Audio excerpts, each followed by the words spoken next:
esse padre trouxe uma revelação bombástica, nós vamos comentar isso, mas dá uma olhada aí, primeiro.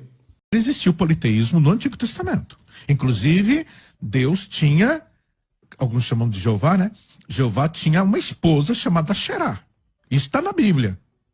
Então, tá na Bíblia. Qual texto? Então, aí você tem que estudar hebraico, você tem que estudar a Não, Bíblia. eu estudei. Agora, de cor, Eu estudei hebraico. Então, eu sou aí professor de hebraico. Qual texto? Você me chama aqui que eu vou trazer, né, A esposa de Deus. escritinho no meu computador. Então, Dá para ver que a tentativa do padre foi trazer uma novidade em meio ao debate. Mas isso não pegou legal para ele, porque ele trouxe um assunto que ele não dominava. Assim que o pastor César pediu para ele mostrar o texto, ele logo apelou dizendo que estava em hebraico, que precisava estudar bem o texto para poder falar sobre aquilo. É notável na fala dele que ele ouviu isso de alguém. E eu até já imagino de onde ele tirou isso. O que acontece? Alguns pseudos teólogos e professores têm afirmado acerca dessa teoria. E eles usam de esperteza para afirmar aquilo que a arqueologia e a própria história supõem que seja. Eles já chegam dando ali uma sentença dizendo que aquilo é verdade, sendo que a arqueologia e a história apresentam como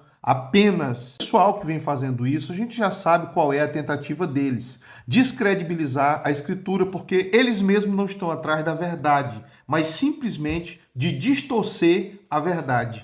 Essa é a preocupação deles, ao citar inúmeros livros antigos que eles de fato não sabem a datação, porque não tem como datar. E as datações desses livros, elas são datações onde os próprios historiadores e arqueólogos supõem que seja aquela data. Não dá para bater o martelo e especificar uma data. Mas essa parte eles não vão falar, porque eles simplesmente buscam distorcer a verdade.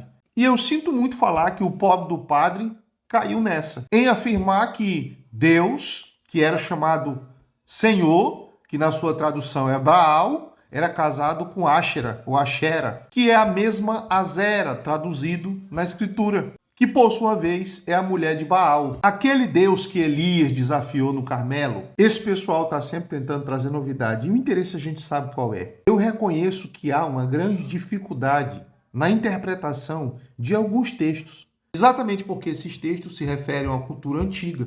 E muita coisa ainda está soterrada, então nós não temos como definir certas coisas, bater o martelo.